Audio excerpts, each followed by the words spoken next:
Greystone, Greystone, Greystone. He is one interesting hero that some people like and some people absolutely hate. I have tried so many different decks with him, and I wanted to give it another shot. My last Greystone decking guide was a Critstone build with lifesteal, and I simply, honestly believe he is more of a frontline power attack speed with utility and other cards. This deck is aimed squarely at that more meta role.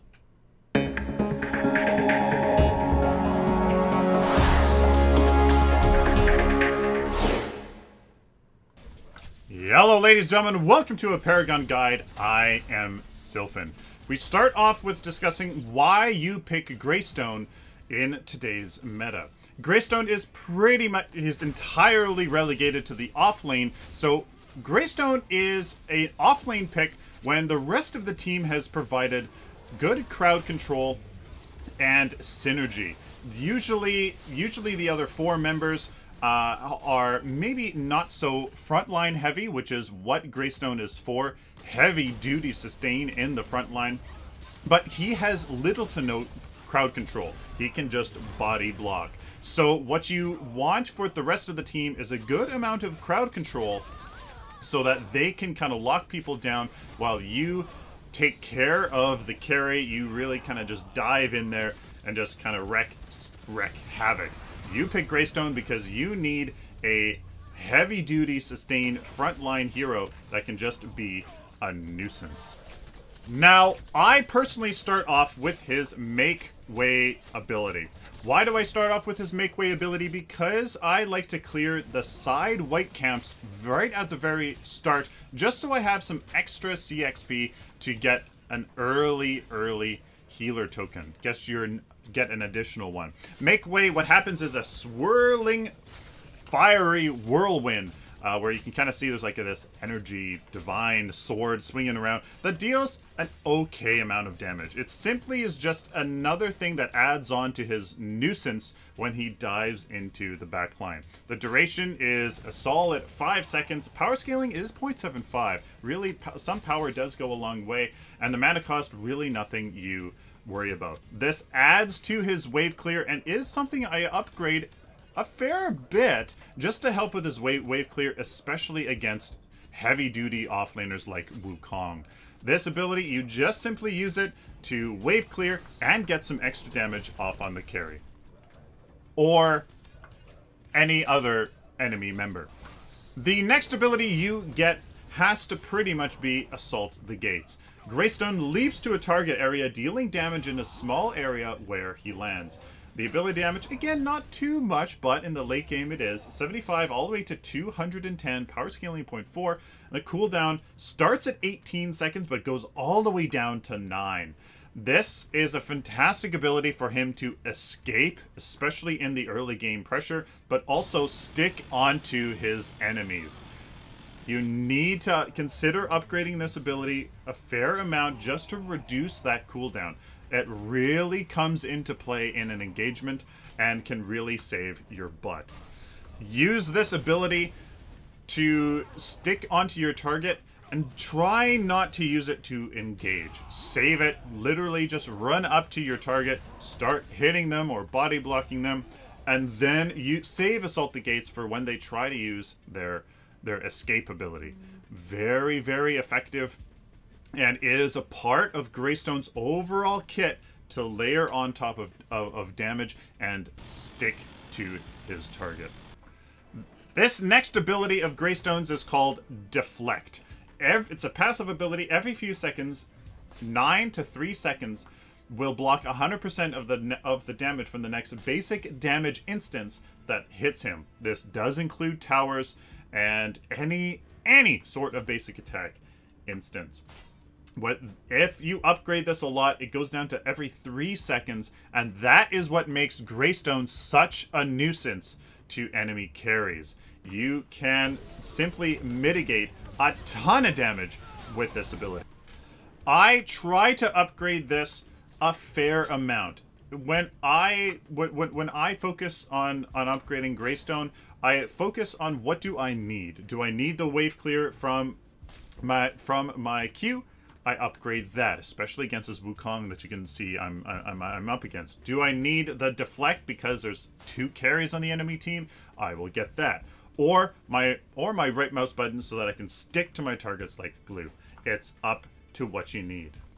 Now, Greystone's ultimate is quite something. It's called Reforge. When Greystone dies, he turns to stone, and after a short time, his spirit re-enters his body and dealing damage and applying movement speed slow. Now, it's strongest on the inside, meaning that if you stick to a target and proc your ultimate right beside them, they basically go nowhere. The damage, again, not very much, 180, but in the late game, 340, and the power scaling is 0.5. The cooldown at the late game is 80 seconds, but in the early game, 180. Gotta be careful in the early game. Late game, pretty much every engagement, you can really go to town and rely on that second life. Now, he gets 50 to 70% of his health back, depending on what level this is, and of course, you upgrade this the most. This ability allows him to absolutely be a menace. You stick to the enemy carry like glue, using your Deflect to great effect and dealing some good damage. With all of your abilities that you can apply a fair amount of times on your target, you can be the hugest nuisance in the backline. This provides Greystone with tremendous sustain, and you really need to use this to your advantage. Remember, when you have to pay attention to when you have your ultimate and when you don't. If you have it and the rest of your team is there to follow up, you can really go to town, get a great ultimate off on the entire enemy team, slow them down, especially slow down your target, which in this case is really the phase a lot of the time. We need to take her down. So use this to great effect. This is what kind of defines Greystone, and if you can use that extra life, you can make some pretty sick plays. Now, in the early game, you have to weather the storm in the off lane. You start off with your healer potion and healer token after you set out your Sage's ward as your dummy ward in the river. Next is the rest of the early game. You absolutely transition away from those healer tokens when you don't need them, because you go into your Silver Spear. This grants great health regen plus some damage, which goes a long way on Greystone. After your Silver Spear, you get your Guardian's Ward with some strike, a little bit of health, into your Flashfire Piston, because he really relies on attack speed to increase his overall damage output, and because he can stick to your target so much, going DPS is far superior. After this, you go into the Madstone Gem, and somewhere in there, whenever you need that wave clear, you can get that Thunder Cleaver.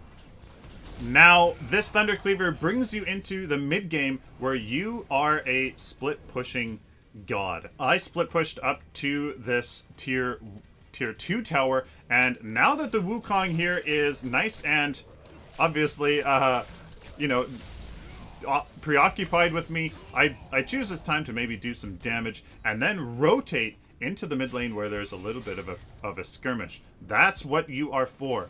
You're split pushing, pulling somebody away from the fight, and then rotating to where the fight is. My howitzer chose to stick there, but regardless, I rotate here and try to go for this phase. At this point, you need to transition into sustained frontline. You are now getting off of the damage department and moving into the tankiness. From this tankiness, you can get a tempered plate, which is going to really help with basic damage, prolonged damage, and your thermobond that helps with ability damage. The thermobond will really work if there's lots of stuns on the enemy team. Once you have gotten the tempered plate and thermobond, you need to go into some utility and just more damage. Now that you are ridiculously tanky with all of those Celestial Guards on the tempered plate and the thermobond or tuned barrier if there aren't any stuns, now you get the power cord. What the power cord does is grants you on hit Blight on the enemy team. So this really reduces the lifesteal that a carry will get, and it will also reduce the healing phase will get on her. Very, very good card mechanic at the moment. So this power chord, you can now dive the enemy carry, reduce their lifesteal, and deal some great damage with the Wind Carver Blade here, Major Strike, and 2 Vicious Kinetics. They're going to be oh so surprised when they are finding they don't do much damage to you and you're doing a lot to them. Now, some optional cards are here. The Tuned Barrier with 3 greater barriers is it to be optional against a Tuned Barrier to the Tempered Plate, or sorry, the Thermobond, if you don't have, and if the enemy team doesn't have very many stuns, knockups, etc. The Purity Sensor is there if you don't need that power chord, if there isn't necessarily too much healing done by the enemy team, you can get that Purity Sensor, especially if there's somebody like an Aurora or the Fae. Next is Honor the Pure. You don't keep Honor the Pure in the late game, but it is a very great transition card. You can get it in the mid game, which is what I did in this game here, to great effect from the enemy team's Gideon. Honor the Pure, great support card that Greystone absolutely can get, with phase being so prominent in today's meta. Now, as we've said throughout, how you play Greystone is very MOBA-esque. He's a fantastic split pusher with that Thunder Cleaver that you get and his make way ability. So you split push really heavily. Greystone has fantastic escape with his leap and his ultimate, so it really decentivizes people for ganking a Greystone.